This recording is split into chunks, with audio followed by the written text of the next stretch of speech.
Those of us in progressive churches, along with our predecessors in the liberation theology movement, are primarily motivated by the ethics and social justice teachings of Jesus.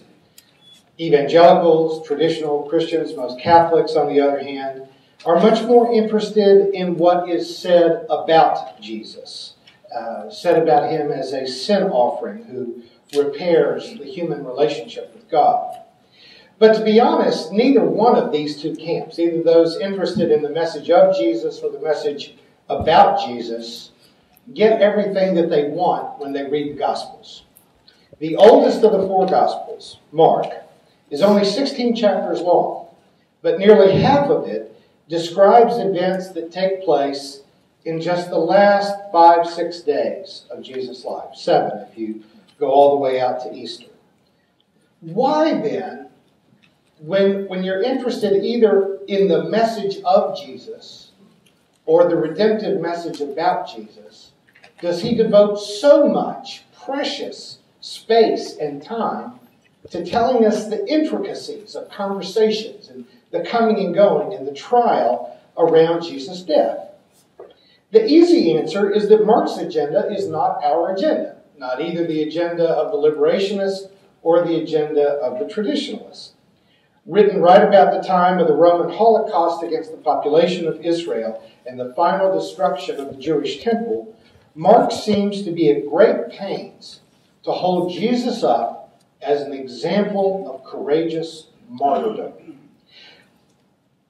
There would eventually be an all-out persecution of the young church, but at the time that Mark wrote, church martyrs were probably fairly few. The Roman government wasn't even very aware of the Jesus movement. But what few saints they had were lifted up as the heroes of their movement. I grew up in church with our Sunday school teachers telling us that the early church met in the catacombs because they were safe there, that they could hide from Roman persecution and hold their worship services there. The truth is that had nothing to do with it. The truth is that Christians went into the catacombs to worship at the tombs of their martyrs, to leave tributes of flowers and gifts. There were paintings because their martyrs were their heroes. And Mark is elevating Jesus as the exemplar of the best of all the martyrs of the church. Mark wanted his readers then to find in the story of Jesus the courage to do the same thing if they were called upon to do so, even if it meant dying for the message. What Mark could not have known is that he was writing one of the most powerful archetypal stories of all of human history.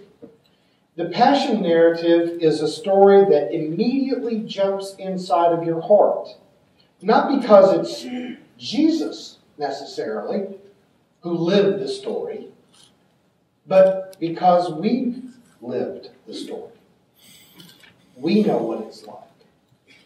Jesus loved and trusted Judas. Mark positions Judas right with Jesus at the table in the position of his closest and dearest friends. And yet for reasons we'll never really know, his best friend betrayed him. When we hear then the story of Judas kissing Jesus in the garden, we don't see some dark-bearded Arab kissing another dark-bearded Arab. We immediately think of the person that we loved, who hurt us the most deeply. We see ourselves in the place of Jesus. Sometimes we will see ourselves in the place of Peter, turning his back on a friend. We see ourselves as Mary, confusing the lines between friend and teacher and lover. We have stood before Pilate or Herod. We've stood in judgment of an innocent person. We have eaten the flesh of our family members and friends through gossip. Mark's Passion narrative tells such a powerful and universal story that even though it doesn't always fit their theological spin, Matthew, Luke, and John feel compelled to copy almost every line of Mark's Passion narrative, because now you can't think of the story of Jesus without it, because it is not just Jesus' story. It is our story. For Mark, there's no virgin birth, there are no resurrection appearances. And most of his recounting of sermons, miracles, and exorcisms serve only as a lengthy introduction to that triumphal entry into Jerusalem. That the world's greatest teacher of compassion, love, justice, mercy, forgiveness was rejected by his own community of faith, his own family, his friends, his countrymen, and he was killed by his government. But God would not stand for that injustice, and the Holy One refused to allow death to be the last word. And so the motto of our church is, "Thou shalt not stand idly by," as surely God did not stand idly by and watch injustice.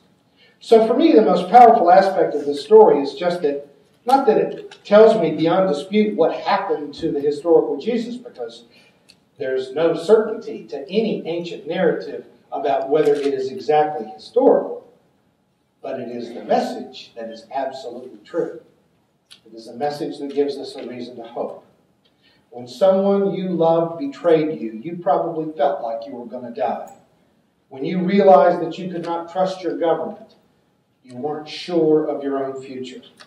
When the church refused to accept you because you were gay or because you were divorced.